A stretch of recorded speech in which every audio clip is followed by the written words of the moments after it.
Okay, so we have discussed in last class fundamental rights and writs also. These are the originally constituted seven fundamental right. इसमें से जो है एक fundamental right हटा दिया गया था, that is fundamental right. Legal right बनाया उसको under article 300A in part 12. अभी प्रेजेंट टाइम में 6 फंडामेंटल राइट हमारे पास हैं. Right to freedom of religion, cultural and education right to property. Then we have discussed these what is writ, constitutional remedy under Article 32, and these are the 5 writs: quo warranto, mandamus, certiorari, and provision and habeas corpus. Next, these are the question based on the last class theory. Question पढ़िए, answer दीजिए. किसी को fundamental right और Ritz में कोई doubt तो नहीं है?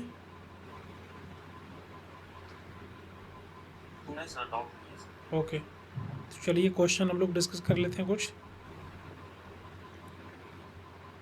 ओके, याद रखना एग्ज़ाम में क्वेश्चन आया हुआ था. लास्ट क्लास में हम लोग डिस्कस किए थे कि जो राइट टू क्लीन इन्वायरमेंट है वो हमारा आर्टिकल 21 में आता है. 21. ओके, पॉल्यूशन फ्री एयर, साफ़ सुथरा पानी, हवा, ग्रीन स्पेस होना चाहिए, जीवन के लिए बहुत ही महत्वपूर्ण, बहुत ही इसेंशियल है.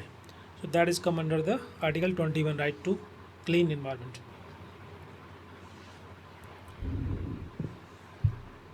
क्वेश्चन नंबर फर्स्ट का आंसर दीजिए.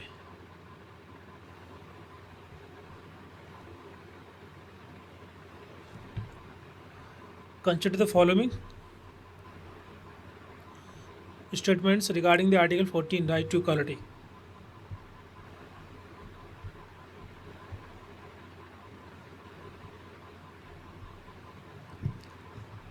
It ensure equality before law. यह कानून के सामने समानता सुनिश्चित करता है. It prohibits class registration but allow reasonable classification. वर्ण आधारित कानून को निषिद्ध करता है लेकिन उचित वर्गीकरण के लिए अनुमति देता है कि थोड़ा बहुत रीजनेबल क्लासिफिकेशन हो सकता है. And it is available by only to the Indian citizen. केवल भारतीय नागरिकों के लिए है. और it can be suspended during the national emergency. जब भी राष्ट्रीय आपातकाल लगता है तो उस टाइम पर इसको निलंबित किया जाता है, आर्टिकल 14 को. क्या आंसर होगा?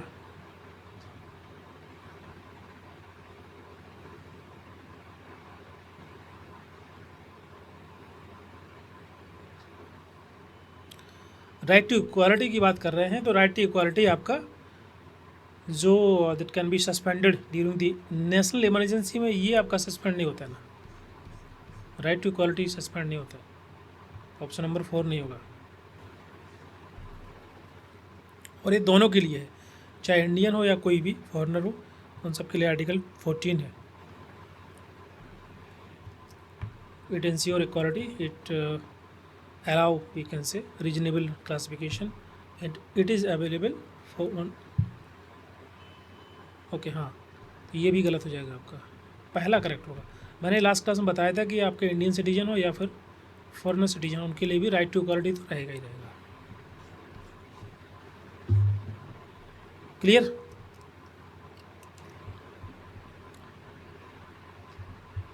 बोलिए.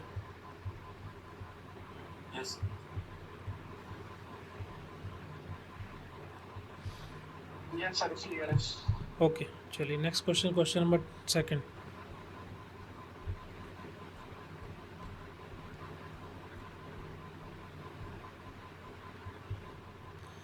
Regarding the article 19, which of the following statement is true. 19 article के अंतर्गत कौन से इसमें स्टेटमेंट करेक्ट है? It guarantees freedom of speech and expression. अभिव्यक्ति की स्वतंत्रता की गारंटी देता है. It is applicable to both citizens and non citizens. कोई देश का नागरिक है या नहीं भी है, दोनों के लिए लागू होता है. And it include the right of assemble peacefully without arms. बिना किसी हथियारों के आप शांतिपूर्वक एकत्रित हो सकते हैं. And it remains completely unaffected during the emergency. आपातकाल के दौरान भी ये पूर्ण रूप से अप्रभावित रहता है.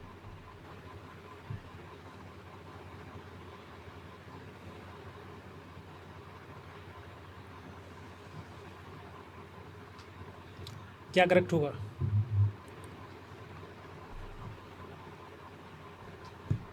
कुछ लोग बोल रहे हैं सी। देखो फोर्थ क्या लिखा है, it is remain completely unaffected. Article 19 क्या है?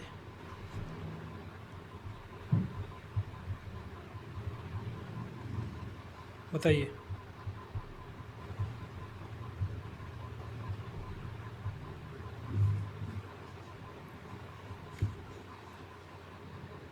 सर फ्रीडम ऑफ स्पीच होगा। ओके, फ्रीडम मतलब freedom of speech and expression, या असेंबली पीसफुली इकट्ठा करना, या यूनियन बनाना, या हाँ फिर आप किसी भी जगह जा सकते हैं, मूव कर सकते हैं, ट्रैवल कर सकते हैं इंडिया में कहीं इंडिया, पे भी हाँ, फ्रीली मूव कर सकते इंडिया के अंदर, या फिर जो है इंडिया के किसी पार्ट में रह सकते हैं। अगर आप जॉब कर रहे हैं तो कहीं पर भी जा करके अपना सेटल हो सकते हैं, और कोई भी प्रोफेशन को आप फ्रीली चूज़ कर सकते हैं, प्रैक्टिस कर सकते हैं। तो ये आपका आर्टिकल 19 में आते हैं। ओके, तो ये लिखा है कि इट रिमेन कम्प्लीटली अनअफेक्टेड, तो ऐसा नहीं हो सकता ना, क्योंकि अगर आर्टिकल हैं। नहीं 19 सर है। जैसे हाँ पहलगाम जो हो रहा वैसा नहीं हो सकता। हाँ, क्या बोले? अभी जैसे पहलगाम में जो अटैक हुआ हाँ हाँ हाँ तो वो तो आर्टिकल 90 के अंदर नहीं ना आ सकता, अभी हम नहीं जा सकते वहाँ। हाँ, तो यही है कि ऐसा नहीं है कि अनफेक्टेड वही रहेगा, बात है। अफेक्टेड रहेगा। कोई भी ऐसी केसेस सिचुएशन आती है जहाँ पर सरकार चाहे तो उसको रेस्ट्रिक्ट कर सकती है, तो ये तो होगा नहीं आपका। तो जहाँ जहाँ फोर्थ है उसको हटा दीजिए। अब आपको ऑप्शन देखना है 1 और 3 ऑफ 2 होगा कि नहीं होगा। So it is applicable to both citizen and non citizen, तो इज इट राइट रॉन्ग? बताइए। नहीं होगा रॉन्ग सर। आपको, रॉन्ग है, क्योंकि जो फॉरनर है वो तो नहीं रह सकते इंडिया में ना, मूव कर सकते हैं but they can't like reside in any part of India बिना ऐसे परमिशन के, बिना किसी। तो वो ऐसा नहीं होगा। और कोई भी प्रोफेशन चूज़ करना और बाकी के और भी जो इसमें प्रोविज़न है 6 फ्रीडम के अंदर, तो वो सभी के सभी एप्लीकेबल नहीं होती फॉरेनर के लिए। So that is only applicable to citizens, not all for non citizens. तो ये भी आपका गलत हो जाएगा। सो फर्स्ट वाला करेक्ट हो जाएगा। Clear? I think most of the question, बहुत सारे लोगों के आंसर सी हैं। सी मतलब 1, 3 एंड 4। नहीं, 4 नहीं होगा। ठीक है, आर्टिकल 19 जो है बात करता है फ्रीडम की, तो फ्रीडम तो ज़रूरी नहीं कि वो किसी भी सिचुएशन में आपको मिले। जैसे कि अभी ये केस हुआ है, या कोई भी ऐसे केसेस रहते हैं जहाँ पर तो गवर्नमेंट रेस्ट्रिक्ट कर देती है आना जाना, या कई प्रकार की और रेस्ट्रिक्शंस लगा देती है, तो वो आपका कहीं ना कहीं कम्प्लीटली आपको नहीं मिल पाता। Next question, question number 3, article 15 prohibit which of the following. अनुच्छेद 15 निम्नलिखित में से किस बातों पर रोक लगाता है? Discrimination on the basis of religion, discrimination on the basis of the gender, और discrimination based on the language, और based on the birth place.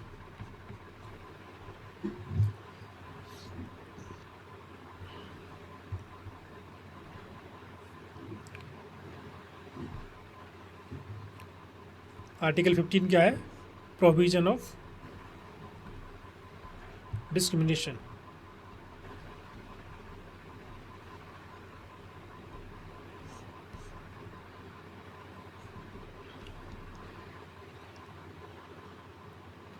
क्या आंसर हो जाएगा?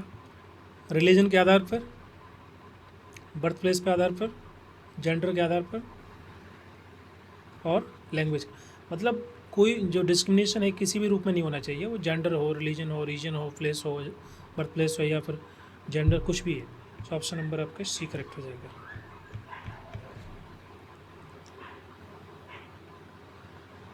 ठीक है, क्या लिख रहे हैं?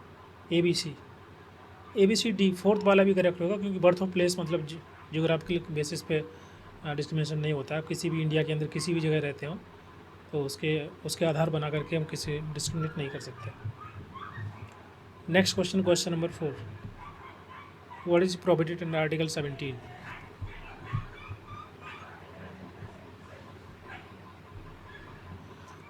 आर्टिकल 17 हमारा है एबोलिशन ऑफ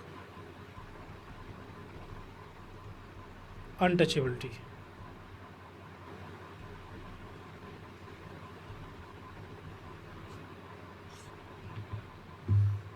मतलब जो अनटचेबिलिटी है उसको प्रैक्टिस करना रोका गया है, एबोलिश किया गया है, फॉरबिडन किया जाएगा। किसी भी रूप में, किसी भी फॉर्म में डिस्क्रिमिनेशन नहीं हो सकता। Caste based, class based, religion, किसी भी रूप में डिस्क्रिमिनेशन प्रोहिबिटेड है। सो एनीवन जो भी प्रैक्टिस करता है अनटचेबिलिटी या छुआछूत को, तो एज़ पर द लॉ उसके अगेंस्ट में कार्रवाई हो सकती है। Denial of access to the public place based on the caste, caste के आधार पर, कास्ट डिस्क्रिमिनेशन, प्रैक्टिसिंग अनटचेबिलिटी या किसी प्रकार से छुआछूत या अस्पृश्यता को पालन करना या फॉलो करना उसको, employment discrimination in private firms, और denial of water from the public well और दलित्स। कौन सा आंसर होगा?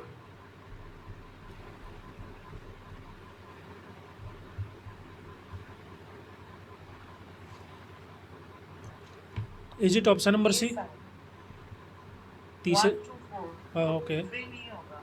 जो लोग ऑप्शन नंबर डी मार्क कर रहे हैं, employment discrimination in private firm, निजी कंपनियों में रोजगार में भेदभाव। नहीं, ऐसा तो नहीं है ना, ये तो होगा नहीं। पूर्ण रूप से आपका अनटचेबिलिटी एबोलिश है। ठीक है, इनफॉर्मल तरीके से भेदभाव होता है वो अलग चीज़ है, लेकिन आप फॉर्मली उस रूप से आप अनटचेबिलिटी प्रमोट नहीं कर सकते या छूत को आप बढ़ावा नहीं दे सकते। ठीक है, तो ये आपका ऑप्शन नहीं होगा। 3 करेक्ट होंगे, पहला, second, fourth. Clear?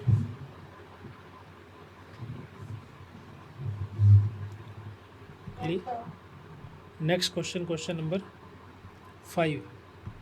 Consider the following about article 21।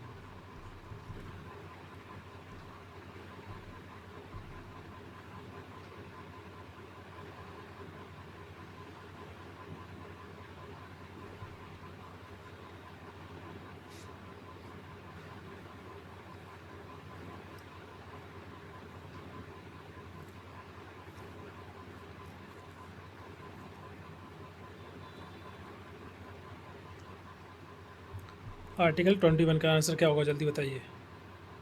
ये जो लोग आंसर दे रहे हैं आप please mention question number.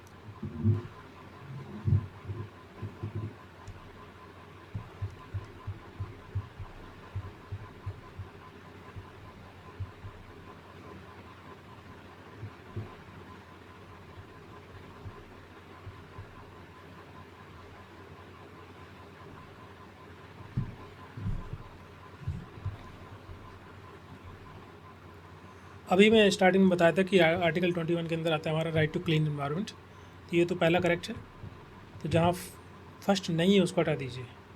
Next है आपका right to privacy is not included in article 21। Is it right और रॉन्ग? बताइए, ये गलत है। राइट टू प्राइवेसी है आपका, right to live with dignity, ये भी है, एंड राइट टू प्राइवेसी भी है, राइट टू एजुकेशन भी है, राइट टू शेल्टर भी है, and right to clean environment भी है।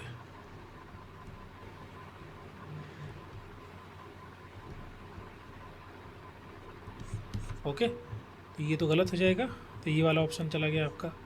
अब आपके बचे 2 ऑप्शन, फर्स्ट और 3 कॉमन है, तो आपको देखना है फोर्थ करेक्ट है कि नहीं है। It can be suspended during emergency, is it right?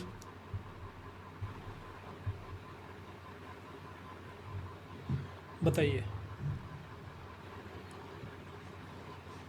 क्या आर्टिकल 21 मतलब इमरजेंसी के दौरान है, कोई भी ऐसी सिचुएशन के दौरान जो है सस्पेंड हो सकता है? मतलब जीवन जीने का अधिकार तो सभी को मिलता है, चाहे वो इमरजेंसी हो या कोई भी केस हो, तो ये गलत हो जाएगा। ठीक है, तो आपके पहला और तीसरा करेक्ट है। जिन लोगों का ऑप्शन नंबर डी मार्क कर रहे हैं, तो देखिए राइट टू लाइफ या right to live with dignity, right to privacy, ये सब आपका आर्टिकल 21 में आता है और ये सस्पेंड नहीं होते। ठीक है, इवन चाहे इमरजेंसी हो या कोई भी सिचुएशन।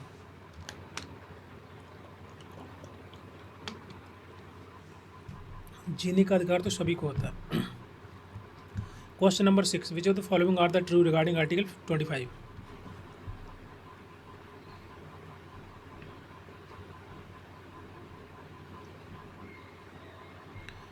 क्या है article 25? Right to freedom of religion 25 से लेकर 28 तक है।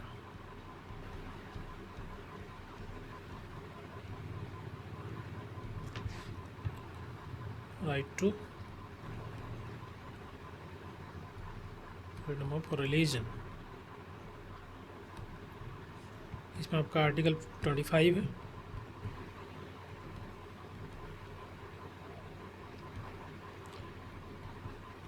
Freedom of conscience and free profession practice and propagate of religion.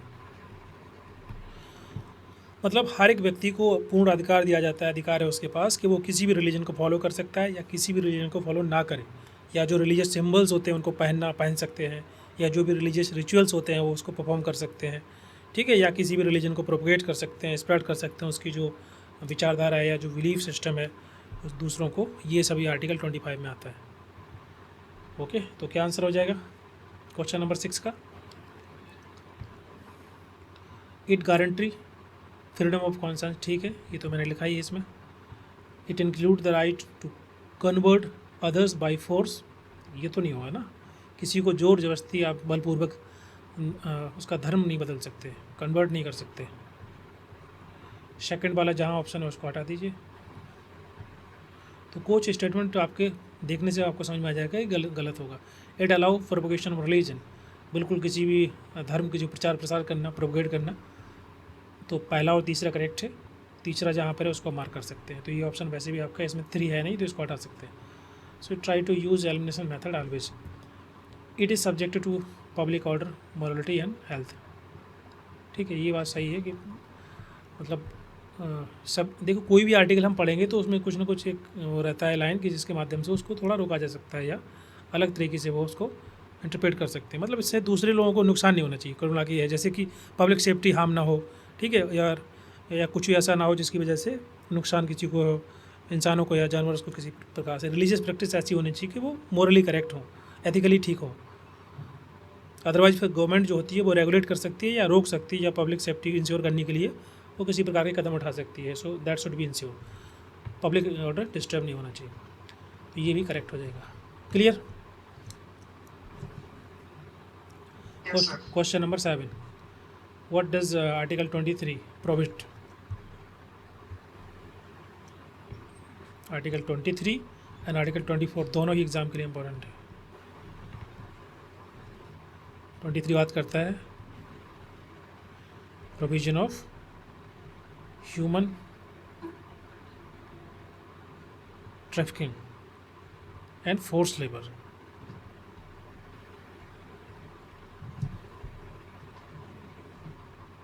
और आर्टिकल 24 बात करता है provision of prohibition child labour in any hazardous place.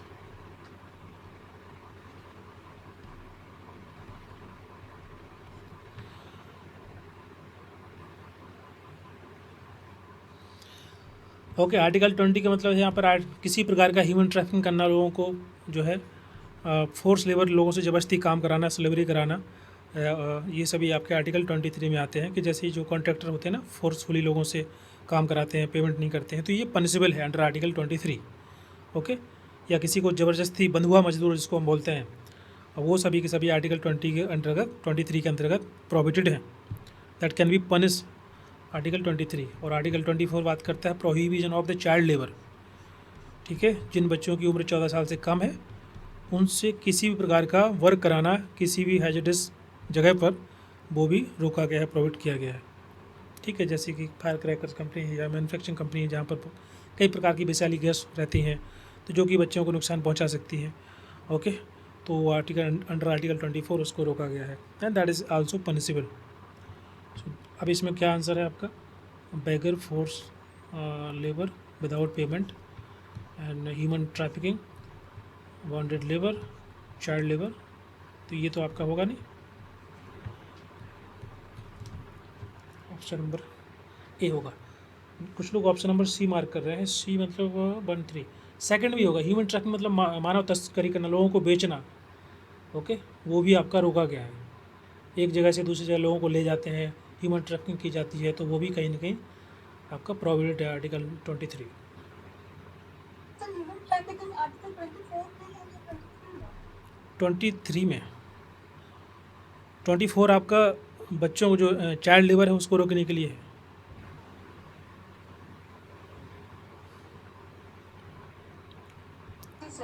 ठीक है, यहाँ पर लिखा हुआ है आर्टिकल 23 है और 24 आपका चाइल्ड लेबर को है। सो ऑप्शन नंबर पहला करेक्ट होगा। Next question, question number 8, under article 30 what are the rights of minorities.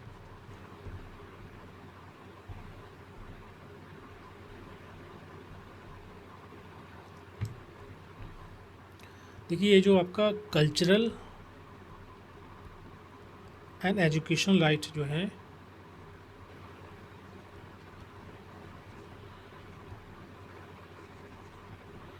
वो हमारे आते हैं आर्टिकल 29, 30 के अंदर। ठीक है, अब जो आपका आर्टिकल 29 है ये बात करता है प्रोटेक्शन ऑफ इंटरेस्ट, लोगों के जो इंटरेस्ट हैं, हुकूक हैं माइनॉरिटी के, उनको प्रोटेक्ट करना। और आर्टिकल 30 जो है वो बात करता है right of minorities to establish educational institutions.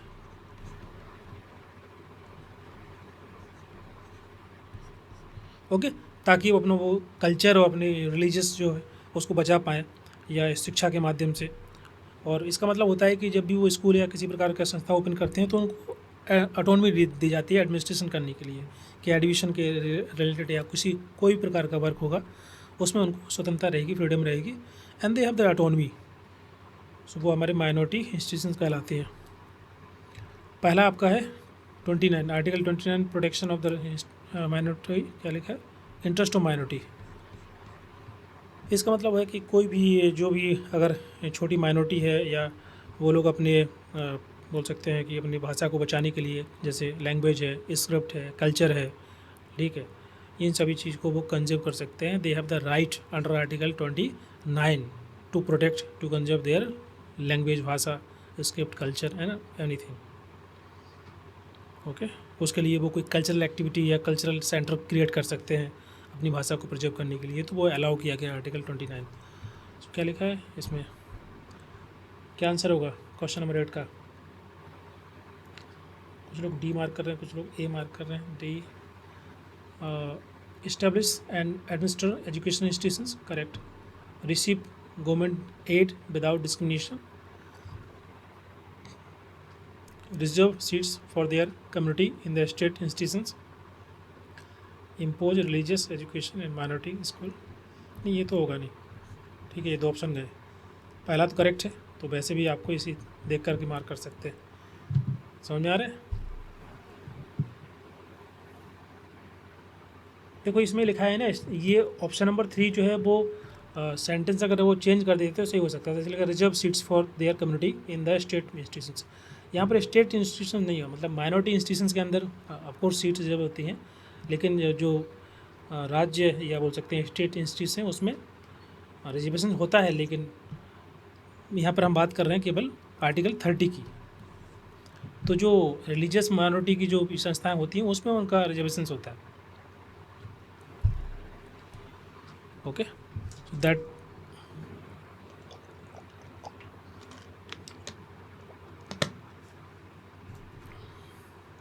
Option number C mark कर रहे हैं आप लोग। सी क्या है? 1 2 4, इम्पोज रिलीजियस एजुकेशन इन दी माइनॉरिटी स्कूल।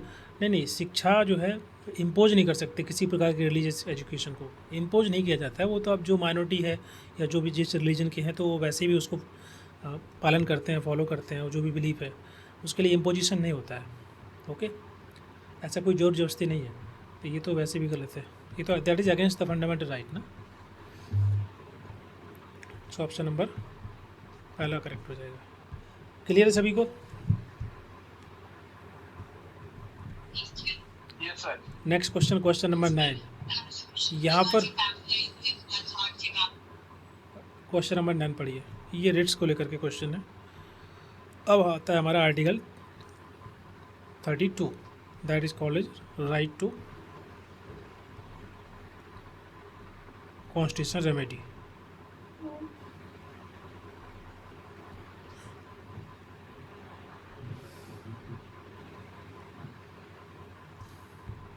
अच्छा बताइए, इसमें ये तो आंसर देना ही देना है, साथ में एक आंसर और देना है कि जो रिट्स पावर होती है जो कि कोर्ट को द्वारा दी जाती है, कोर्ट को दी जाती है, तो सुप्रीम कोर्ट को किस आर्टिकल के अंतर्गत दी गई है और हाई कोर्ट को किस आर्टिकल के अंतर्गत दी गई है रिट पावर? सॉरी सर, आप फिर से रिपीट कीजिए ना क्वेश्चन। बता रहे हैं, जो रिट्स पावर है वो सुप्रीम कोर्ट को अंडर आर्टिकल किस आर्टिकल के अंतर्गत दी गई है और हाई कोर्ट को किस आर्टिकल के अंतर्गत दी गई है? मतलब ये है कि ये जो सुप्रीम कोर्ट को लिखिए, चैट बॉक्स में लिखिए। सुप्रीम कोर्ट को आर्टिकल 32 है और हाई कोर्ट नहीं, बताना नहीं है, बाकी लोगों को भी आंसर देना है, तो आप लोग उसको चैट बॉक्स में लिखिए।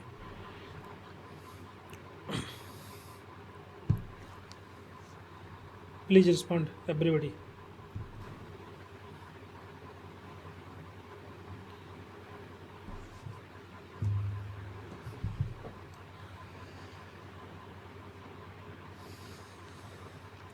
बोलो।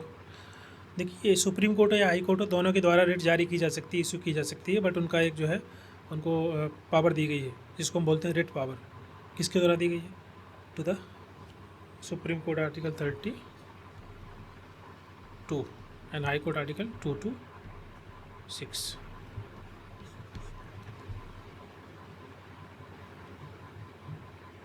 ओके, ये रेट क्या है? इसको बोलते हैं ऑर्डर। रेट का मतलब होता है order of court that have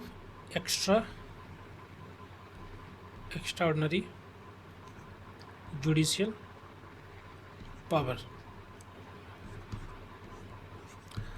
अब क्वेश्चन पे आते हैं। What type of writs can be issued under Article 32? Habeas corpus, mandamus, provisions, or certiorari? Option number C will be right answer.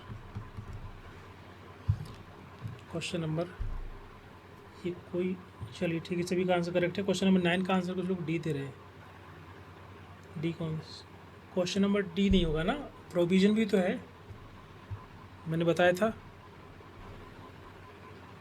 Provision का मतलब होता है टू स्टॉप, रोक देना, जब केस चल रहा हो, रनिंग केस हो, ओके, उस टाइम पर हम प्रोविजन रेट को यूज़ करते हैं, ओके, और उसको प्रोविजन बोलते हैं। उसके बाद मैंने बताया था कि साथ साथ दूसरे है सर्टियरी, इसका मतलब होता है कि टू बी इन्फॉर्म। तो ये काइंड ऑफ क्यूरेटिव मेजर होता है। अगर केस कंप्लीट हो गया है और वर्डिक्ट आ गया है कोर्ट का, उसके बाद भी हाई, उससे जो ऊपर कोर्ट होगा वो कहीं ना कहीं दोबारा से उस केस को देख सकता है, ओके। हाँ, अमित कुमार हैजरेज, हम पूछिए।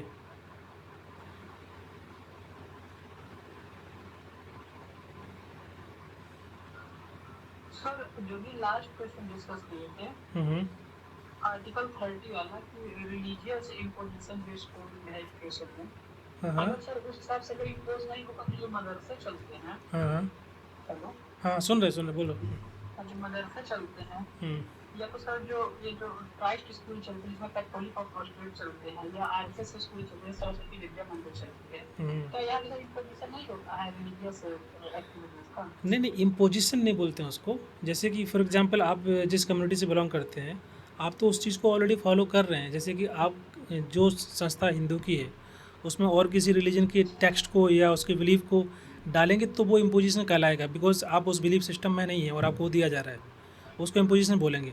आप ऑलरेडी उसी धारा में हैं, आप उस चीज़ को फॉलो कर रहे हैं और आप वही पढ़ा जाएगा, तो फिर आपको वो एक इम्पोजिशन नहीं कहलाएगा, ओके। किसी भी चीज़ का, हाँ हाँ, तो सिलेबस या तो सीबीएसई और आईसीएसई बोर्ड का होता है, किसमें? मदरसे होते हैं। हाँ, तो मदरसे में हिंदू नहीं जाते ना, मदरसे में मुस्लिम ही जाते हैं। अगर हिंदू जाएंगे तो वो इम्पोजिशन कहलाएगा कि आपको वहाँ डाला जा रहा है, कि आपका मन नहीं पढ़ने का, फिर भी इम्पोजिशन वहाँ आता है आपकी बिल के अगेंस्ट में आपसे कुछ काम कराया जाए। अगर आपके बिल में ही ये सब कुछ, आपको जो पढ़ना है वही पढ़ाया जा रहा है, तो फिर वो इम्पोजिशन नहीं है। तो सर क्या ये इम्पोजिशन नहीं है कि मदरसे में ये चीज़ें पढ़ाई जाएंगी, मतलब कि इस्लाम से रिलेटेड ही पढ़ाई जाएंगी, जिनको पढ़ना है पढ़, नहीं पढ़ना है नहीं, तो इसलिए तो इसका आंसर आपने खुद दे दिया है कि जिसको पढ़ना है पढ़े, जिसको ना पढ़े, तो इम्पोजिशन नहीं हुआ। कि जैसे कि जिसकी स्वेच्छा है, वॉलंटरी, वो ज्वाइन कर सकता है। बहुत सारे लोग होते हैं वो नहीं ज्वाइन करते हैं, बहुत सारे लोग होते हैं वो ऐसे इंस्टीट्यूट को नहीं ज्वाइन करते हैं, ज्वाइन करना कर सकते हैं, वो उसकी स्वेच्छा है, ठीक है, वॉलंटरी है, कोई इसमें फोर्स नहीं है। आप बाकी सरकारी स्कूल में जा सकते हैं पढ़ने के लिए। तो अगर ऐसा होता है कि केवल हिंदू हिंदू के स्कूल में जाएगा, मुस्लिम मुस्लिम में वहाँ मदरसे ही जाएगा, तो इम्पोजिशन कहलाता है। आप किसी को भी ज्वाइन कर सकते हैं अपनी स्वेच्छा के अनुसार, चाहे आप सरकारी ज्वाइन करिए, चाहे फिर आप प्राइवेट इंस्टीट्यूट ज्वाइन कर सकते हैं, या कोई भी इंस्टीट्यूट ज्वाइन कर सकते हैं, ठीक है। लेकिन जो इंस्टीट्यूट जिसके लिए बनी है, ठीक है, उसका अपना एक वैल्यू सिस्टम होता है, उस चीज़ को वो फॉलो करते हैं, उसको अप्लाई करते हैं। If you are interested you can join, otherwise you can't join. So it's a voluntary, it's a not imposition, ठीक है। Okay sir. तो ये ओके, क्वेश्चन नंबर 9 हो गया। इसमें किसी को डाउट तो नहीं है? प्रोविज़न भी है आपका एक आपका रिट है। सर मुझे 9 में ना थोड़ा डाउट है सर। पूछिए। क्वेश्चन नंबर 9 मुझे समझ में नहीं आया, तो सर थोड़ा एक्सप्लेन कीजिए ना। मुझे 3 तो नहीं लग रहा था, मतलब नहीं, इसमें लिखा है कि what types of the writ can be issue, तो वो सभी प्रकार की रिट जो है आर्टिकल 32 के अंतर ही इशू की जाती हैं, ओके। तो ये तो आपको सोचना नहीं है, क्योंकि वो आपका रिट है, okay. Right to constitutional remedy article 32 है, उसके अंदर ही सभी रिट आती है। हैबेस कॉर्पस क्लियर है? हैबेस कॉर्पस का मतलब क्या होता है? To produce the body.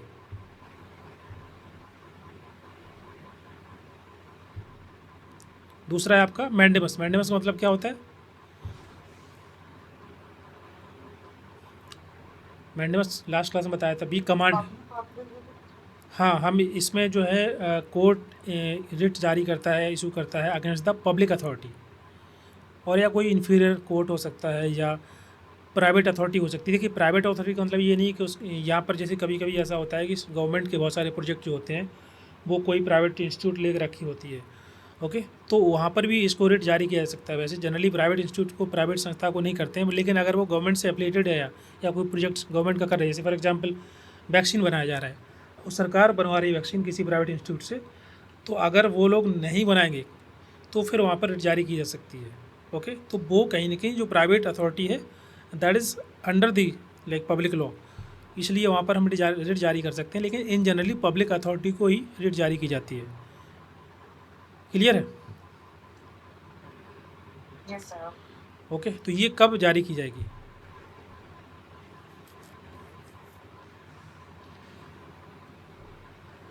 जो फंडामेंटल राइट का उल्लंघन होगा, हाँ, ठीक है। ये तो वो तो आपकी समझ में है, ठीक है। नेक्स्ट है आपका प्रोहिबिशन। प्रोहिबिशन का मतलब होता है टू स्टॉप, प्रोहिबिट करना, रोकना, ओके। जैसे कि कोई भी केस जो है कोर्ट में चल रहा है, लेकिन अगर ऐसा लग रहा है कि जो है वो उस कोर्ट के जुरिडिक्शन के बाहर का केस है, या जो नेचुरल जस्टिस है वो इंश्योर नहीं हो रही, प्रिंसिपल ऑफ नेचुरल जस्टिस बोल सकते हैं, ठीक है।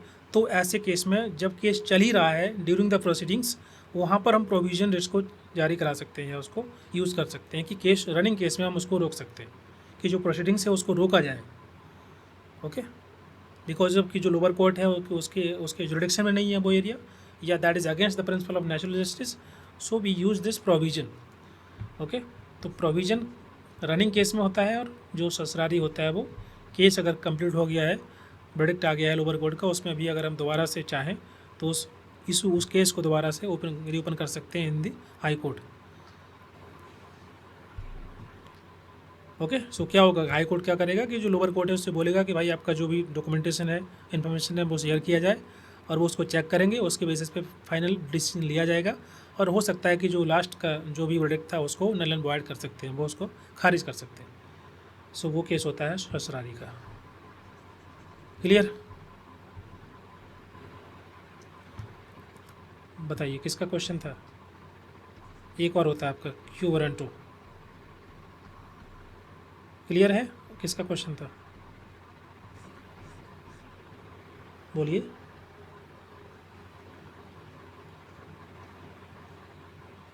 हेलो, क्या हुआ? मेरी आवाज़ आ रही है? यस सर, आ रही है आवाज़। कोई क्वेश्चन पूछ के चला गया क्या? ठीक है। एक और इसमें होता है क्यू वारंटी। क्यू वारंटी का मतलब होता है, क्यू मतलब होता है क्वेश्चन, वारंटी मतलब होता है अथॉरिटी, कि किस अथॉरिटी के हिसाब से। इसका मतलब होता है कि व्हाट इज़ योर अथॉरिटी, जो भी पर्सन पब्लिक ऑफिस को अगर होल्ड कर रहे होते हैं तो उनके अगेंस्ट में हम एक क्यू वारंटो को जारी करवा सकते हैं। ओके, ये चेक करने के लिए कि किस क्वालिफिकेशन के हिसाब से आप उस ऑफिस को होल्ड करते हैं, whether you have the qualification और not for that particular post. Okay, जिनमें एग्जाम्पल दिया था प्रोफेसर्स का कि यूनिवर्सिटी ऑफ मैसूर का एक केस था जिसमें ये रेट जारी की गई थी चेक करने के लिए कि जो अपॉइंटमेंट की गई है यूनिवर्सिटी प्रोफेसर्स की वो कहीं ना कहीं ठीक नहीं है। तो उस चीज़ को एग्जामिन करने के लिए इस रेट को जारी किया गया था कि जो लोग भी प्रोफेसर बने हैं वो जो है उनकी क्वालिफिकेशन क्या है उस चीज़ को कंफर्म करने के लिए कि वास्तव में सही है कि नहीं है, किसी प्रकार की गड़बड़ी की गई है। So we can use this types of writ in such cases. Clear? बोलिए। तो अभी सी करेक्ट हो जाएगा क्योंकि चारों है। नेक्स्ट है question number 10, consider the following statement regarding the right to education, article 21A। बताइए किससे संबंधित है। It was amended 86 constitution amendment. It apply to children in the age of 6 to 14 year. It apply only to the government school and it is justiciable fundamental right.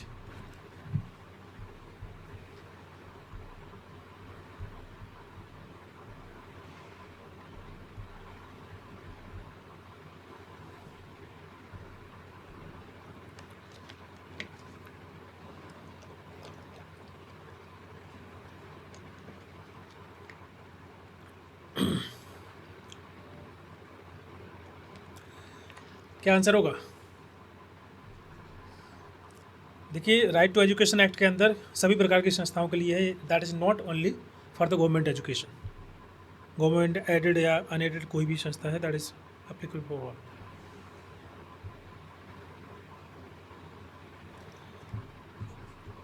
Eighty 86 constitution amendment ठीक है।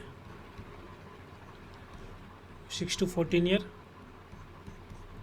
और that is justiciable क्योंकि fundamental right. तो पहला वाला correct है, इसमें किसी को डाउट तो नहीं? आसान क्वेश्चन है। सी मार्क कर रखा नेहा गुप्ता। सी मतलब 1 3 4, ये 3 नहीं होगा ना?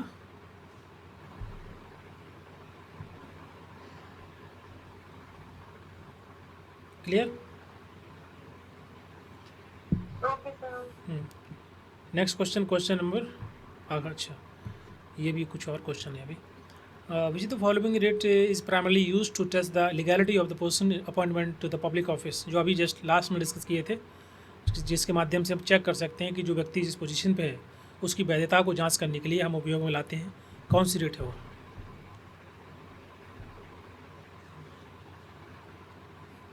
जल्दी से आंसर दीजिए।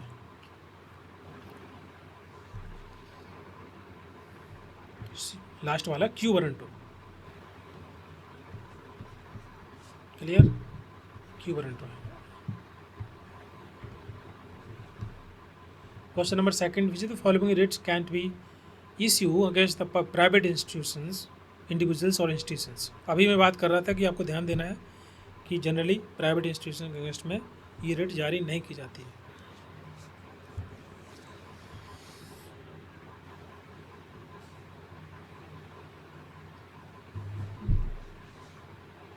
ओके, जब कोई पब्लिक ड्यूटी पर पब्लिक अथॉरिटी जो है अगर वो अपना काम नहीं कर पा रही है, अगर वो परफॉर्म नहीं कर पा रही है अपनी ड्यूटी, तो उसके अगेंस्ट में ये मैंडेमस जारी की जाती है।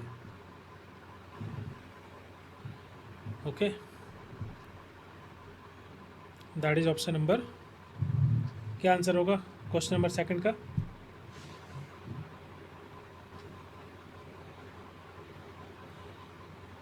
नहीं, क्यू वारंटो क्यों हो? क्यू वारंटो क्यों मार्क कर रहे हो?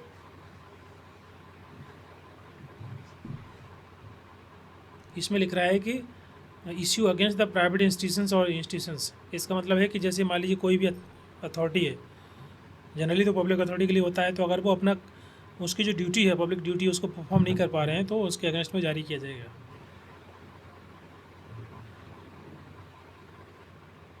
ऑप्शन नंबर 2 करेक्ट होगा, मैंडेमस। अभी मैंने बताया कि कोई भी प्राइवेट इंस्टीट्यूट के अगेंस्ट में नहीं होता है, लेकिन ये केस होता है कि इन केस अगर कोई प्राइवेट संस्थान जो है गवर्नमेंट के काम को कर रहा है, गवर्नमेंट का जो कि पब्लिक ड्यूटी के लिए है कॉज, तो उसके अगेंस्ट में हो सकता है। बट ऑफकोर्स इसमें गवर्नमेंट इनडायरेक्टली डायरेक्टली इन्वॉल्व रहती है तो वो गवर्नमेंट के अगेंस्ट ही कहलाएगी। So option number second will be right answer. Question number 4. The writ of certiorari is issued to.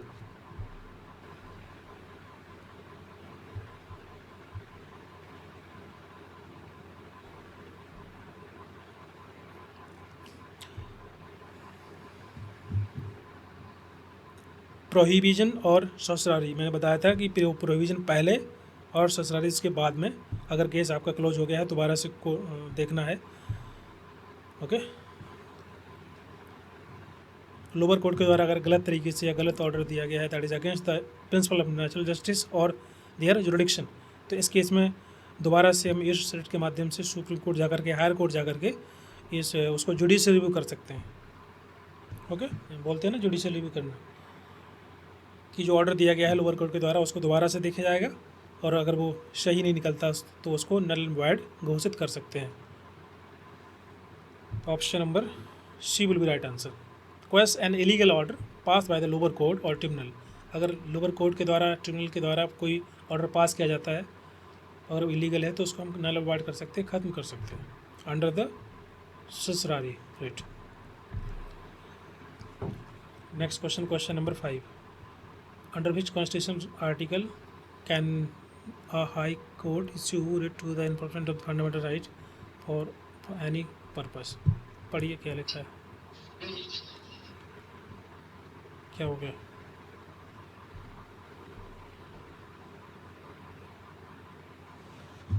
ये अभी डिस्कस किए थे हम स्टार्टिंग में ही।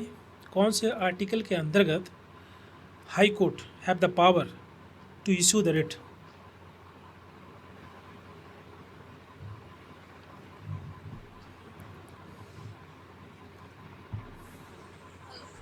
हाँ जी बोलिए। हम्म,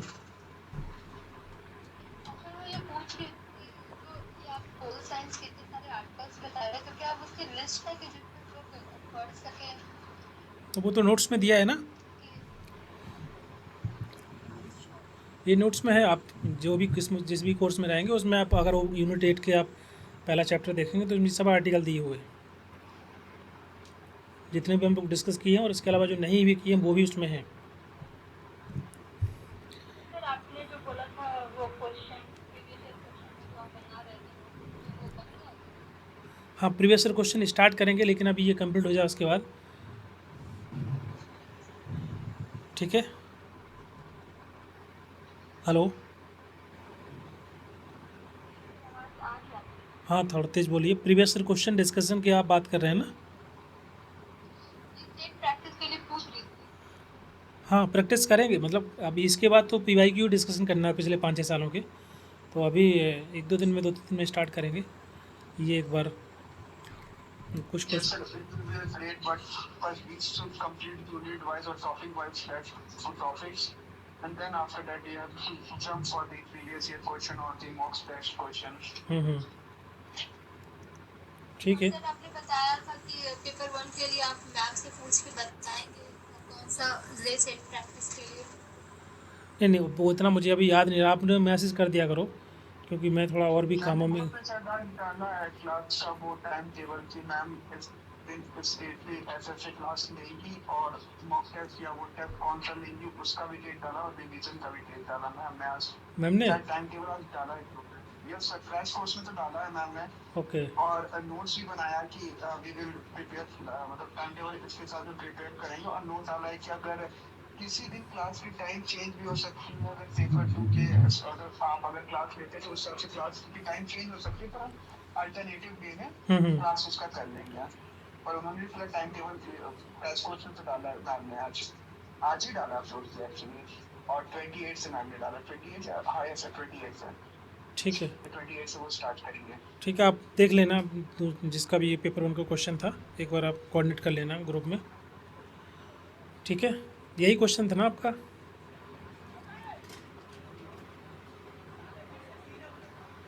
बोलिए। हेलो,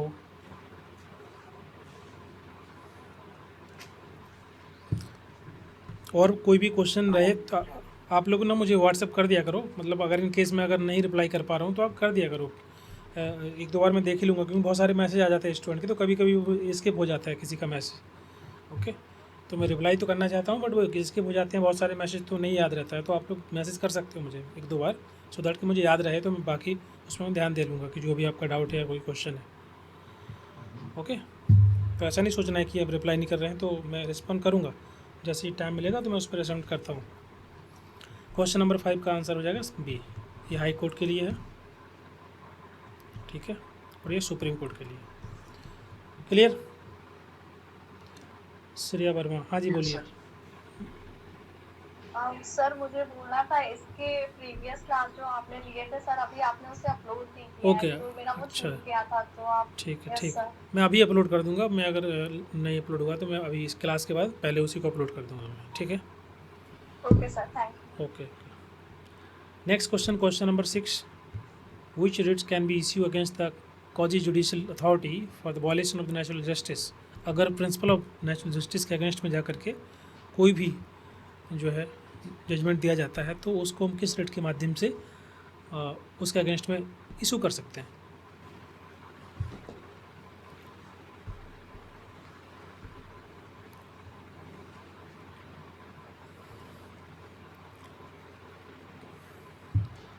अमित कुमार, प्रोविजन, देखिए प्रोविजन को हम पहले इशू करते हैं जब क्या लिखा है इसमें, which writ can be issue against the quasi judicial authority for violation of natural justice.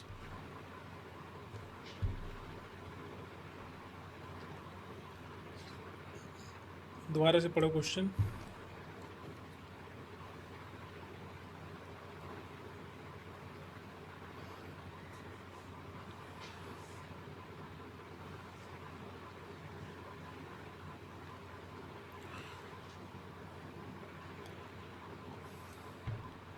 कॉजी judicial authority मतलब होता है कि जो लोअर कोर्ट है या हायर कोर्ट है, ओके, तो सुप्रीम कोर्ट उसके लिए या ट्रिब्यूनल कोर्ट है, तो ये आपका कॉजी जुडिशियल अथॉरिटी होगी for the violation of natural justice. अगर नेचुरल जस्टिस वायलेट किया गया है, तो ऐसे केस में हम कौन सी इश्यू को रिट को जारी कर सकते हैं। अगर ऐसा है तो उसके लिए सरसरारी, ओके। प्रोहिबिजन हम जब इशू करवाते हैं जब ऐसा लगता है कि हो सकता है कि ये जो है proceedings that is against the principle of natural justice, और कहीं ना कहीं जो लोअर कोर्ट है या कॉजी जुडिशियल अथॉरिटी है उसके पास वो अथॉरिटी नहीं है, उसके जुडिक्शन के बाहर का केस है। तो जब ऐसा लगे तब हम प्रोविजन का यूज़ करते हैं। और अगर नेचुरल जस्टिस वायलेशन हो चुका है, मतलब वर्डिक्ट आ चुका है, तो उसके बाद हम ससुराल के माध्यम से उसको रुकवा सकते हैं या हायर कोर्ट जा सकते हैं। मैंडेमस नहीं होगा। मैंडेमस कैसे होगा, अभी हम डिस्कस किए मैंडेमस।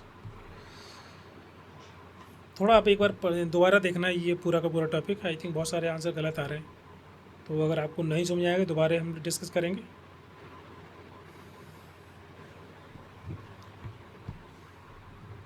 किसी का आंसर सही नहीं है। क्वेश्चन नंबर 6 समझ में नहीं आया, बोलिए, वी कैन डिस्कस अगेन। आगे सर। ओके, ससुरारी क्यों है और प्रोविज़न क्यों नहीं है, ये पता होना चाहिए आपको। प्रोविज़न का मतलब होता है टू स्टॉप। स्टॉप किस चीज़ को करेंगे हम, जो चीज़ रनिंग है, जो चीज़ रुकी हुई है उसको कैसे रोकेंगे ना, रुकी हुई चीज़ थोड़ी रुकती है, जो रनिंग हो उसको रोक सकते हैं ना। तो जब प्रोसीडिंग्स रनिंग है, जब केस चल रहा है, तो हम प्रोविज़न का यूज़ करते हैं। ससुरारी हम यूज करते हैं जब केस एंड हो चुका है, वर्डिक्ट आ चुका है, तो उसके बाद हम यूज़ कर सकते हैं ससुरारी को। Question number 7, which writ can be act as a preventive remedy and it is issued before a subordinate court, lower court pass a illegal judgment। अगर उनके द्वारा illegal judgment पास किया जाता है तो एज ए प्रिवेंटिव रेमेडी के लिए कौन सा रिट जारी किया जाता है।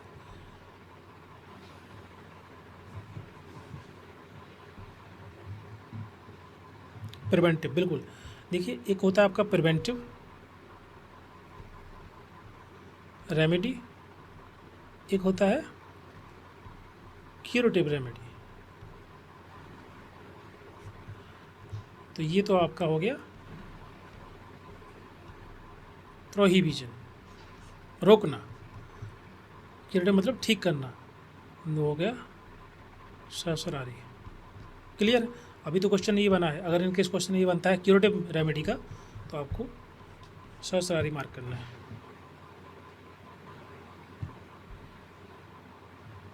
क्वेश्चन नंबर 7 का क्या मार्क कर दिया आप लोगों ने? डी।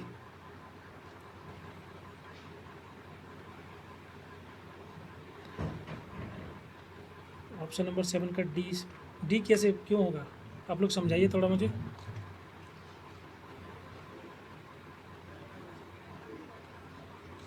डी मतलब हुआ हैबस कॉर्पस। हैबस कॉर्पस का मतलब होता है कि टू प्रोड्यूस द बॉडी। अगर किसी व्यक्ति को किसी पुलिस वाले ने इलीगल तरीके से, गलत तरीके से उसको डिटेन कर लिया है, कस्टडी में ले लिया है, तो उसके लिए हम रेट जारी कराते हैं कि भाई उस व्यक्ति को छोड़िए या उसके मजिस्ट्रेट के सामने प्रस्तुत करिए। वो हैबस कॉर्पस होता है, to produce the body.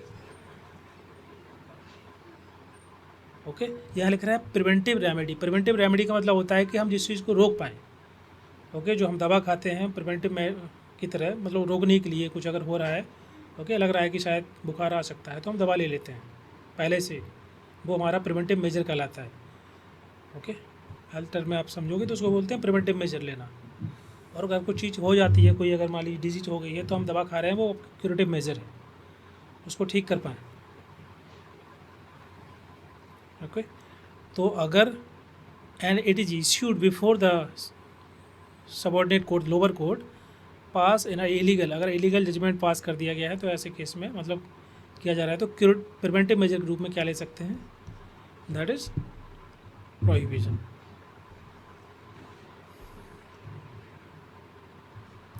Clear सभी को? Yes sir. Next question, question number 8। A person has been illegally confined in a private mental asylum, which writ can be most appropriate remedy. ये application based question है, तो कुछ question ऐसे हैं जिनको आपको समझना होगा कि बेसिकली क्या लिखा है, क्या आंसर हो सकता है।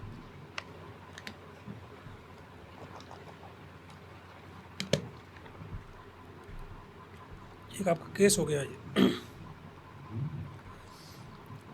एक व्यक्ति को निजी मानसिक अस्पताल में अवैध रूप से बंदी बनाया गया है, तो सबसे उपयुक्त रेट कौन सी हो सकती है इसके अंदर?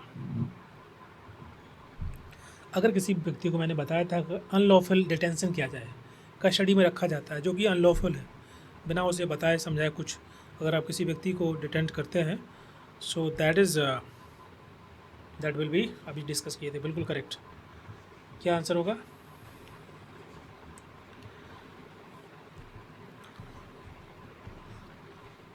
प्राइवेट मेंटल असाइलम हो या गवर्नमेंट मेंटल असाइलम है, कोई भी जगह हो, अगर किसी व्यक्ति को हम अनलॉफुल तरीके से डिटेंट करते हैं, उसको बंदी बनाते हैं या पकड़ते हैं, तो वो एक इस रेट के माध्यम से हम जो नोटिस जारी कर सकते हैं कि भाई उसको छोड़ा जाए।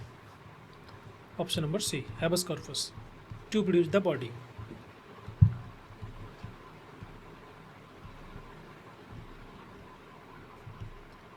नेक्स्ट, अच्छा ओके, यहाँ पर हमारे ये क्वेश्चन कंप्लीट हो गए हैं फंडामेंटल राइट्स के और रीट। आई होप क्लियर हो गया होगा। बाकी एक बार आप वीडियो देख लेना, जो लोग लास्ट क्लास में नहीं ज्वाइन किए थे, सो आपको और क्लियर हो जाएगा। अभी हम लोग डिस्कस करेंगे फंडामेंटल ड्यूटीज़। यहाँ से एग्जाम में क्वेश्चन आते हैं, तो इसलिए पहले इसको डिस्कस कर लेते हैं। क्या होता है फंडामेंटल ड्यूटी, बताइए।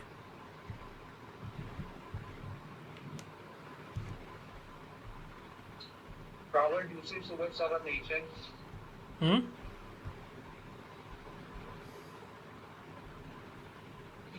Sir, our duty towards our nation. Okay okay, ठीक है, हाँ। जैसे कि फंडामेंटल राइट है, आपको अधिकार दिए गए हैं, तो अगर आपकी कुछ आपके पास अधिकार हैं तो आपकी कुछ जिम्मेदारियां भी हैं। ओके, जिस संविधान ने आपको अधिकार दिए हैं उसी प्रकार से आपकी कुछ जिम्मेदारी बनती है उसी स्टेट, उस देश के प्रति, जिसको आपको पालन करना है, फॉलो करना है। But that is not non justice. हाँ बिल्कुल, यही मैं बोल रहा था, दैट इज़ ड्यूटीज जो है वो नॉन जस्टिसेबल है। ये काइंड ऑफ ऑब्लिगेशंस है, मोरल ऑब्लिगेशंस बोल सकते हैं मानवीय रूप पे, सभी सिटीजन को रहती हैं कि भाई ये आपकी जिम्मेदारी है कि आप ये सभी फंडामेंटल ड्यूटी जो मैं अभी बताऊंगा उनको फॉलो करें, उनका अनुपालन करें। ओके, तो फंडामेंटल ड्यूटीज़ जो है कौन से आर्टिकल और कौन से पार्ट में है?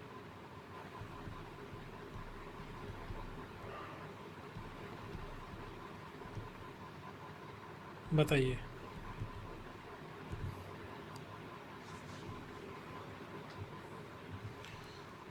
आर्टिकल 51 ये article 51A part part 4 fourth A, ठीक है, ये ऐसे लिख लो, फोर्थ ए।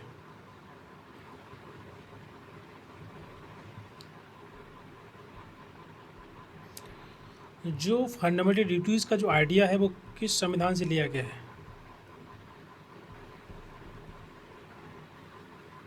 Japanese model. नहीं, जब जापानीज मॉडल तो है, वो तो जापान इसलिए बोला जाता है क्योंकि वो पहली कंट्री थी जिसने फंडामेंटल ड्यूटी को जो है अडॉप्ट किया था। मतलब लेकिन हमारा जो संविधान में फंडामेंटल ड्यूटीज़ हैं वो बोरो की गई हैं कहाँ से? यूएसएसआर से, ठीक है, वी बोरो फ्रॉम यूएसएसआर।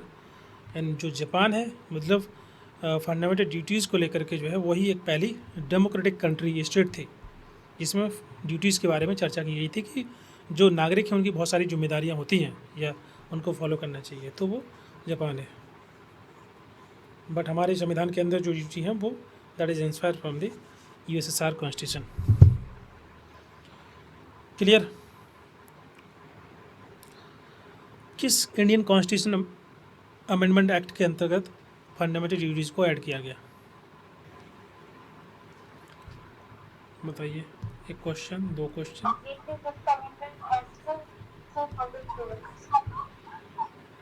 बोलिए, लिखिए, चैट बॉक्स में लिखिए सब लोग।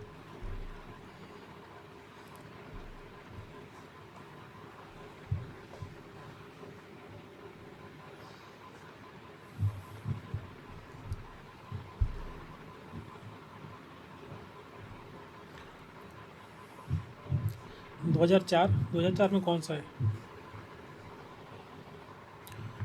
जो 10 फंडामेंटल ड्यूटीज़ थी। सर 40 से हाँ बताइए। 42nd। सर 42nd अमेंडमेंट में सर ये यस सर, और इसको सर सेकंड, और ये सब स्वामी कमेटी के द्वारा इसको पारित किया गया था सर। हाँ, जो यशवंत सिंह कमेटी थी और इम्प्रूव किया गया था। That is based on the, one second, Soren Singh committee, मतलब रिकमेंडेशन जो थी सोरेन सिंह कमेटी की, वो जो 42nd कॉन्स्टिट्यूशन अमेंडमेंट जो हुआ उसके अंतर्गत उनको ऐड किया गया था। वो जो जितना भी उनके द्वारा रिकमेंडेशन दी गई थी उसमें से कुछ कुछ को एक्सेप्ट किया गया और लेटर संविधान के अंदर थ्रू दी 42nd अमेंडमेंट, ये जो अमेंडमेंट हुआ था उसके अंदर उनकी जो रिकमेंडेशन थी उसमें से कुछ को एक्सेप्ट करके ऐड किया गया, इनकॉर्पोरेट किया गया संविधान के अंदर, ठीक है। और उसके बाद 11वां जो फंडामेंटल ड्यूटी है वो कौन से आपका अमेंडमेंट में ऐड किया गया? 2007 बिल्कुल, 86 अमेंडमेंट 2002। तो यहाँ से इतने सारे फैक्ट बन गए, एग्ज़ाम में आ सकते हैं। एक तो आपका कौन सा पार्ट है और कौन सा आर्टिकल है, किस संविधान से बोरो किया गया है, और जो फंडामेंटल ड्यूटीज़ थी 10 वो आपकी 42nd अमेंडमेंट में थी, और ये आई कहाँ से थी? वो यशवंत सिंह कमेटी के रिकमेंडेशन पर कुछ जो है ड्यूटीज़ को इनकॉर्पोरेट किया गया था संविधान के अंदर by through the 42nd amendment. उसके बाद 11वीं जो फंडामेंटल ड्यूटीज़ थी उसको 86 कॉन्स्टिट्यूशन अमेंडमेंट के अंतर्गत ऐड किया गया, ठीक है। यहाँ तक क्लियर है? Sir initially sir 8 fundamental duty थी, 8 थी सर टाइम। 8 थी? यस सर, उसमें सर 10 दिए जिसमें सर 11 दिए थे, 3 रिजेक्ट कर दिए थे, तो 8 ही मात्र बात में 2 ऐड करके 8 दिए, 11 हो गए। पहले कितना दिया था? पहले 8 तरफ हो गए। नहीं, ये जो आपका अमेंडमेंट हुआ उस तब तक कितना टोटल आपका फंडामेंटल ड्यूटीज़ था? 10 ही था ना टोटल, तो मतलब आपका जो ये जो आपका जो 42nd अमेंडमेंट हुआ था तब तक आपका 10 ही था। उसके बाद जो 11वां जुड़ा तो 86 के अंतर्गत जुड़ा था।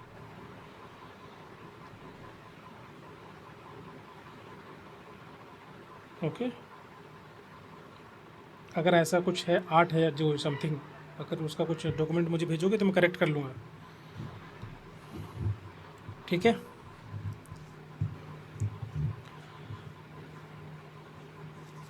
एज पर माई नॉलेज 10 जो ड्यूटीज़ थी उनको इंक्लूड किया गया था, एंड अगर उससे कुछ अलग है अगर है तो आप मुझे थोड़ा भेजिए, then I will check and correct.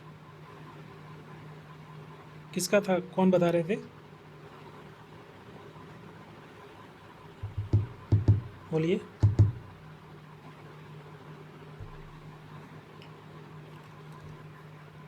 Okay ठीक है, मुझे भेजना, अगर ऐसा कुछ होगा तो मैं उसको करेक्ट कर लूँगा, मैं क्लास में मैं अपडेट कर दूँगा। ये हो गया आपका 4-5 फैक्ट्स हो गए। अभी हम बात करेंगे एक एक करके जो फंडामेंटल ड्यूटीज़ हैं, कौन कौन सी लिस्ट। ये तो इंग्लिश में लिखा है, यहाँ पर हिंदी इंग्लिश दोनों में लिखा है, तो एक एक करके देख लेते हैं। पहले लिखा है to abide by the constitution and respect its ideals and institutions, the national flag and national anthem. इसका मतलब क्या हुआ?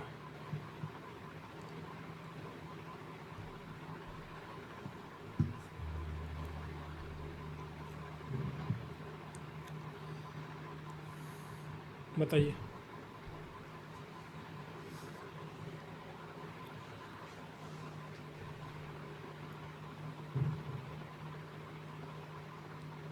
एनीवन?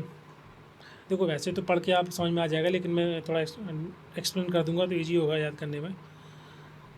आप लोग बताइए। हिंदी में वैसे लिखा है कि संविधान, उनके आदर्श, संस्थाओं और राष्ट्रध्वज और राष्ट्रगान का पालन करना, सम्मान करना। ओके,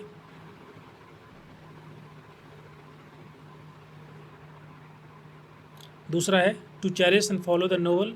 हाँ बोलिए बोलिए, कोई कुछ बोल रहा है?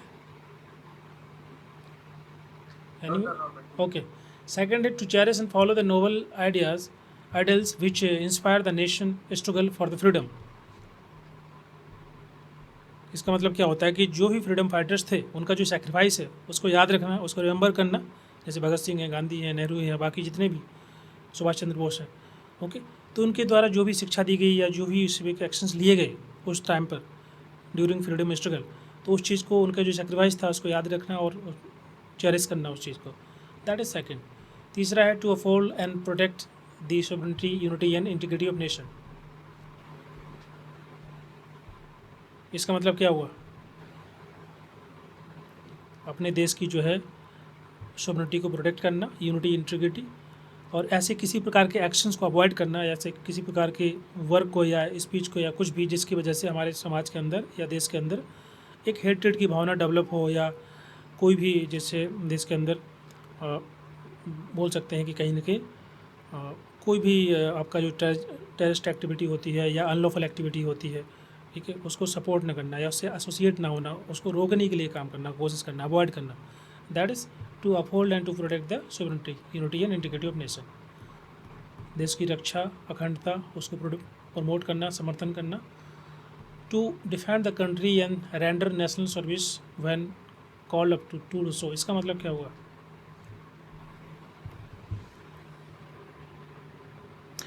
देश की रक्षा करना या आवश्यक पड़ने पर राष्ट्रीय सेवा देना। बोलिए, राष्ट्रीय सेवा देना कैसे?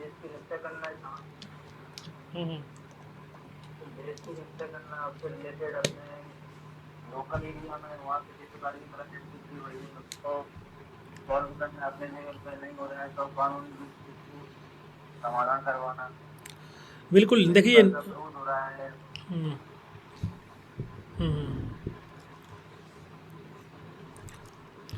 कुल मिला के ये है कि नेशनल सर्विस के लिए काम करना जो भी हो सकता है, कोई भी वॉलंटियर एक्ट हम अपनी तरफ से स्वेच्छा से कुछ भी कर सकते हैं। जैसे कि मान लीजिए कोई भी आपका नेचुरल डिजास्टर आ गया कहीं पर, तो हम अपनी तरफ से सर्विस दे सकते हैं, वो भी सर्विस है, भले ही आप आर्म फोर्स में ना हो, तो एक एज ए सिंपल सिटीजन आप भी किसी न किसी फॉर्म में देश के भले के लिए काम कर सकते हैं, या किसी आपदा में, किसी डिजास्टर में, इमरजेंसी के दौरान आप अपनी तरफ से वॉलंटरी सर्विस दे सकते हैं। That is also kind of defending the country. Okay, next है to promote harmony and spirit of the common brotherhood among all the people. इसका मतलब क्या हुआ? मतलब जो भी कम्युनल हार्मनी है उसको प्रमोट करना, समाज के अंदर जेंडर इक्वालिटी को प्रमोट करना, और किसी प्रकार का जो डिस्क्रिमिनेशन हो रहा है उसको हम रोकेंगे या रोक सकते हैं, उस पर काम करना। ये आपका इसमें 5th नंबर में आएगा। भारत के सभी लोगों के धर्म, भाषा, क्षेत्र या वर्ग के भेदभाव से ऊपर उठकर समभाव और भाईचारा, ब्रदरहुड को बढ़ाना, भावना को बढ़ाना, जो फीलिंग है, कम्युनिटी फीलिंग है, ब्रदरहुड फीलिंग है, उसको बढ़ावा देना। ओके, नेक्स्ट है आपका 6 to value and preserve the rich heritage of our composite culture. हमारे देश के अंदर जितनी भी हमारी जो विरासत है, मोन्यूमेंट्स हैं, उनको प्रोटेक्ट करना, और जो भी हमारे देश के बहुत सारे फेस्टिवल्स होते हैं, लोकल फेस्टिवल्स होते हैं, उन्हें पार्टिसिपेट करना, सो दैट कि हम प्रिजर्व कर पाएँ अपनी कल्चर को, अपने आर्ट्स को, फोक आर्ट्स को, भाषा को, और जो डाइवर्स कल्चर है उसको लगातार प्रैक्टिस करते रहना, सो दैट कि वो बना रहे हमेशा, उसको प्रिजर्व कर पाएँ हम। To protect and improve the natural environment including the forest, lake, river, wild life, and to have the compassion to living creature. सभी जो जीव होते हैं उनके प्रति दया भावना रखना, और देश के अंदर जितने भी आपका ग्रीन फॉरेस्ट है या फिर वाटर बॉडी है, ओके, लेक है, रिवर है या वाइल्ड लाइफ है, उन सभी को बचाना, प्रोटेक्ट करना, रक्षा करना, उनमें सुधार लाना। नेक्स्ट है to develop the scientific temper, humanism and the spirit of inquiry and reforms. इसका मतलब होता है रैशनल थिंकिंग डेवलप करना, उसको प्रमोट करना। ओके, बहुत ज़्यादा सुपरस्टिशियस या सुपरस्टिशंस को फॉलो ना करना, रिजेक्ट करना, और साइंटिफिक टेम्पर, साइंस एजुकेशन को प्रमोट करना, सपोर्ट करना।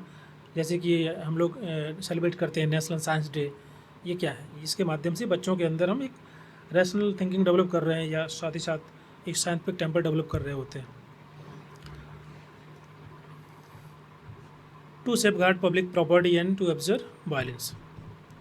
इसका मतलब हुआ कि किसी प्रकार से जो पब्लिक जो भी प्रॉपर्टी है उसको डैमेज न करना, जैसे कि बस है, ट्रेन है, जब लोग प्रोटेस्ट करते हैं या आंदोलन कर रहे होते हैं, मूवमेंट कर रहे होते हैं, तो वो बस को जला देते हैं, कहीं ट्रेन में आग लगा देते हैं, इस प्रकार की गतिविधि करते हैं। मतलब जो पब्लिक प्रॉपर्टी है उसको डैमेज कर रहे होते हैं, तो इस चीज़ को नहीं करना चाहिए। हमारी ड्यूटी है। पब्लिक अगर मतलब वो हमारा ही है ना, क्योंकि अगर बसेस हैं, सरकारी बसेस, तो हमारे पैसे से हैं, हमारे टैक्स से हैं, सो उसको हमको डैमेज नहीं करना चाहिए। लेकिन ये जो है लोगों के अंदर ये आज भी जो है मानसिकता बनी हुई है, वो लोग डायरेक्टली प्रॉपर्टी को ही डैमेज करते हैं, कुछ भी होता है। बिकॉज वो चीज़ हम प्रैक्टिस करते थे बिफोर 1947 अंग्रेज़ों के अगेंस्ट में, लेकिन वो चीज़ इनकलकेट हो गई हमारे अंदर, और आज भी हम वही कर रहे होते हैं। वी नो दैट कि ये प्रॉपर्टी हमारा ही है, still we are damaging that. Next है question number 10 point, to strive towards excellence in all the sphere of the individual collective activity. इसको पढ़िए, इसका मतलब क्या है? Anyone? To strive towards excellence in all sphere of individuals and collective activity.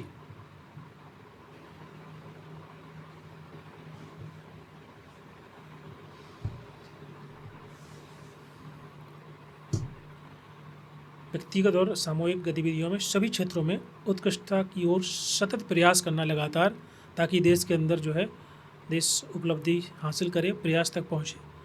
मतलब ये है कि जो भी ड्यूटीज़ हैं उनको परफॉर्म करना, सभी के जो प्रोफेशंस हैं या उसमें बेहतरी लाना, क्वालिटी परस्यू करना। ओके, शिक्षा है, एजुकेशन है, स्पोर्ट्स है, सर्विस है, उन सब में, सो दैट कि और बेहतर हो, एक्सीलेंस प्राप्त कर पाएँ।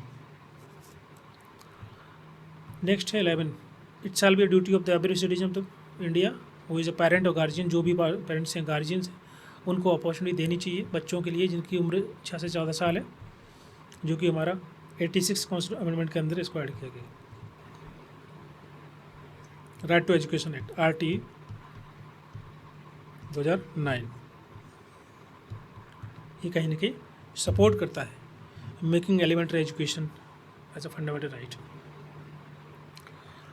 क्लियर? इसमें किसी को कोई डाउट? 1 से लेकर 11 तक अभी क्वेश्चन डिस्कस करेंगे तो और क्लियर हो जाएगा। बताइए। हाँ, ये आपको याद रखना है। एग्जाम में कभी कभी वो लोग ना स्टेटमेंट में दे देंगे 2-3, उसमें पूछेंगे कि इनमें कौन सा नहीं है फंडामेंटल ड्यूटीज़, तो वहाँ पर कन्फ्यूजन हो सकता है। तो 1-2-3 बार पढ़ लेना इसको। नोट्स में है, सभी नोट्स में है, जो भी कोर्स आपने ज्वाइन किया होगा उसमें के अंदर होगा। तो आप 1-2 बार पढ़ेंगे तो याद हो जाएगा।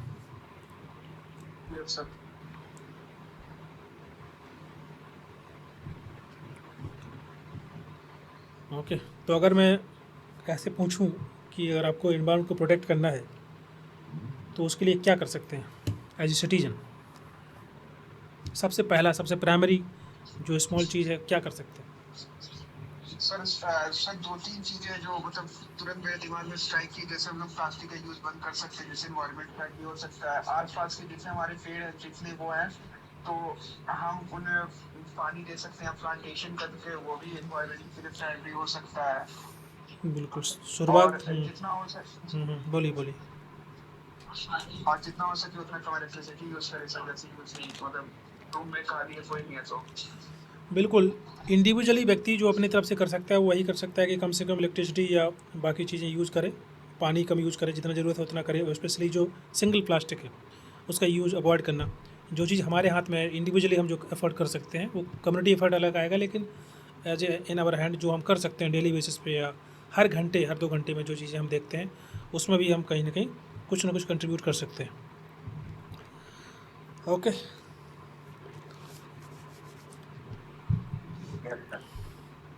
जैसे इसमें लिखा है, पहला जो है कि to abide the by the constitution and respect the ideals and institutions, national flag and national anthem. इसका मतलब ये हुआ, फॉर एग्जांपल अगर कोई व्यक्ति नेशनल एंथम में खड़ा नहीं होता है तो क्या ये सही है, गलत है?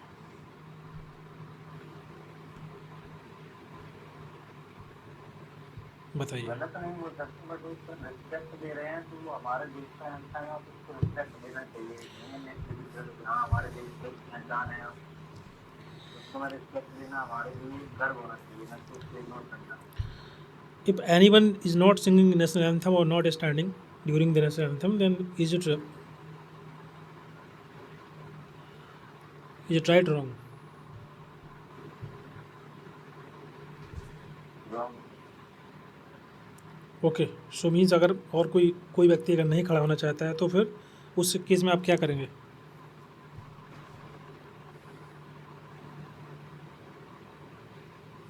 एक तरह से बताएंगे, एहसास दिलाएंगे हमारी ये पहचान है, दैट इज ओके। हमारा सम्मान कर देना चाहिए। हम खड़े हो रहे हैं उसके लिए हो रहे हैं, हमारा समय टाइम बस हम रिस्पेक्ट सम्मान दे रहे हैं कि हमारे देश से फ्लैग है। ठीक है, एक्चुअली ये केस हुआ था, ये इस पर एक केस हो गया था, उसको लेकर के मैं ऐसे बता रहा हूँ। उसमें सुप्रीम कोर्ट के द्वारा बोला गया था कि व्यक्ति के पास पूरा अधिकार है कि वो चाहे तो खड़ा हो सकता है या नहीं, या मतलब गा सकता है, नहीं गा सकता है। ओके, अगर वो if something which is violating any person religious belief, अगर उसके कुछ रिलीजियस बिलीफ हैं उस पर, अगर वो उस चीज़ की वजह से वो नहीं खड़ा होता है, नहीं गाता है, बट उसमें ये भी लिखा था कि we should respect the, like उस चीज़ को रिस्पेक्ट करना चाहिए हमको। That is a part of debate, but ऐसे में बता दिया हूँ। ओके, चलिए नेक्स्ट क्वेश्चन अभी हम लोग देखेंगे। क्वेश्चन कुछ 4-5 क्वेश्चन कर लेते हैं सो दैट क्लियर हो जाएगा आपको।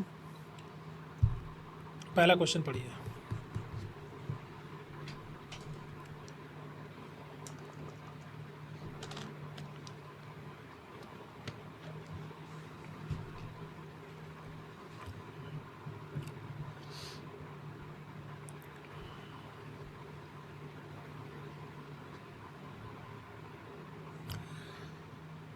क्वेश्चन नंबर फर्स्ट का आंसर दीजिए। Which following is not a fundamental duty under article 51 in constitution to develop scientific temper, ये तो अभी डिस्कस कर रहे थे। टू प्रोटेक्ट मॉन्यूमेंट्स, हमारे जो धरोहर है देश की उसको प्रोटेक्ट करना, और नेशनल इंपॉर्टेंस की जगह जितने भी हैं उन सबको प्रोटेक्ट करना। And to uphold and protect the sovereignty, देश की जो है सोवरेनिटी को प्रोटेक्ट करना, यूनिटी इंटीग्रिटी को। And to provide free legal aid to the poor, गरीबों को जो है लीगल सलाह, एड जो है प्रोवाइड करना। ये फंडामेंटल ड्यूटी नहीं है। ये क्या है, ये किस में आता है? बिल्कुल करेक्ट, डीपीएसपी के अंदर आता है।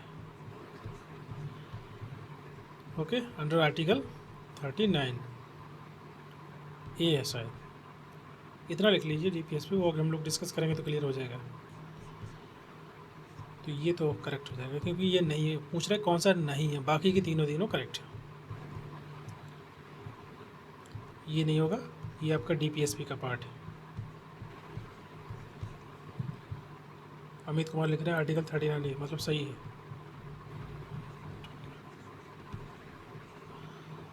Question number 2, the fundamental duties were added to the constitutions on the recommendation of which committee?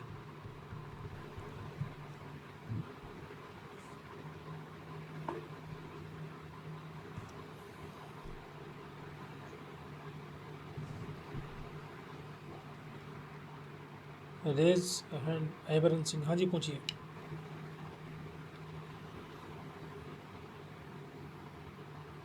Ahibaran आप कुछ बोल रहे हैं?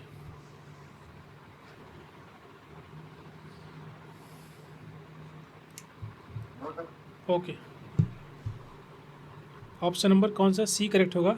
स्वर्ण Singh committee 1976।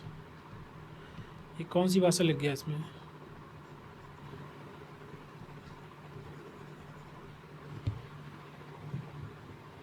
C will be right answer. Next question, question number 3. Which article of Indian Constitution contain the fundamental duties?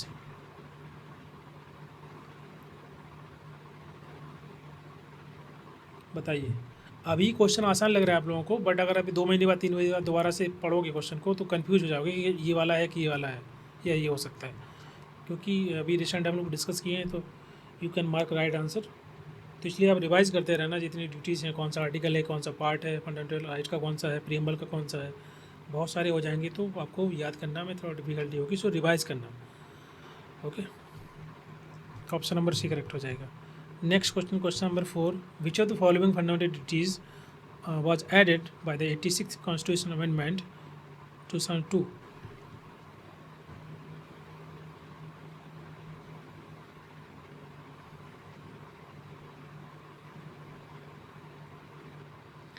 बच्चों को शिक्षा की अपॉर्चुनिटी प्रोवाइड कराना जिनकी उम्र 6 साल से 14 साल के बीच में है, तो सभी गार्जियंस या पेरेंट्स की ये ड्यूटी बनती है कि they will ensure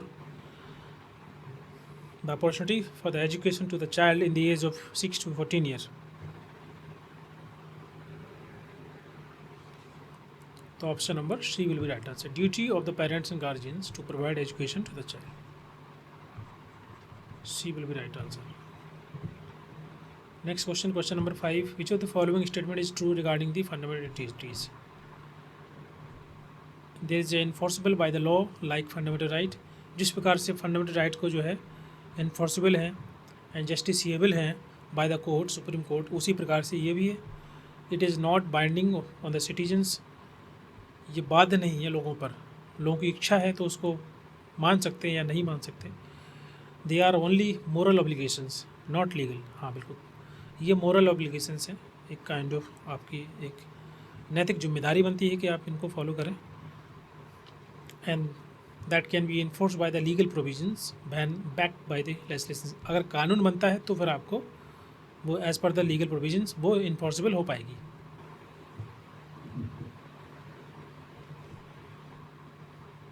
ये डायरेक्टली इन्फोर्सेबल नहीं है, लेकिन हाँ अगर मान लीजिए पार्लियामेंट के द्वारा कोई लॉ लाया जाता है, पास किया जाता है किसी चीज़ को रोकने के लिए, तो फिर वो इन्फोर्सेबल हो जाता है बाय द लॉ, फिर आपको उसको मानना पड़ेगा।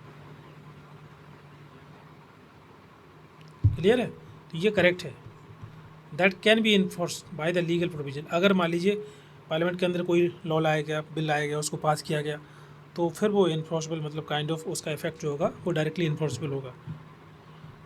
ओके, तो option number D will be right answer. तो ये 5 क्वेश्चन थे। अभी अब discuss this topic also, and next class में हम लोग फंडामेंटल डीपीएसपी डिस्कस कर लेंगे और उसके बाद फिर कुछ नया टॉपिक डिस्कस करते हैं। आई थिंक जो इम्पोर्टेंट चीज़ें हैं आपका इंडियन कॉन्स्टिट्यूशन के अंदर चैप्टर 1 का, वो हम लोग डिस्कस कर चुके हैं। ओके, और अगर आपको कोई टॉपिक है, आपको डाउट है, तो आप वो बता देना, तो मैं उसको इंक्लूड कर लूँगा। ओके, तो आज की क्लास में हम लोग यहीं एंड करते हैं class, then we will come again in the next session with a new topic. Okay, और जो भी आपके कोई क्वेश्चन वगैरह होना तो आप ग्रुप में डाल दिया करो, और MCQ वगैरह कुछ भी, या अगर आपको कोई डाउट है कोर्स को रिगार्डिंग तो आप मुझे व्हाट्सएप कर दिया करो। समटाइम्स मैं देख नहीं पाता हूँ, बट आप 1-2 बार मैसेज करेंगे तो मैं उसको नोटिस कर लूँगा, या मुझे कॉल कर लेना। ओके, जितने भी ग्रुप के अंदर स्टूडेंट हैं, आप इस चीज़ को इंश्योर करिए कि आप लोग मुझे टेक्स्ट करिए, आप कर सकते हैं कि जितनी बार करना है मैं रिप्लाई करूँगा और आंसर भी दूँगा।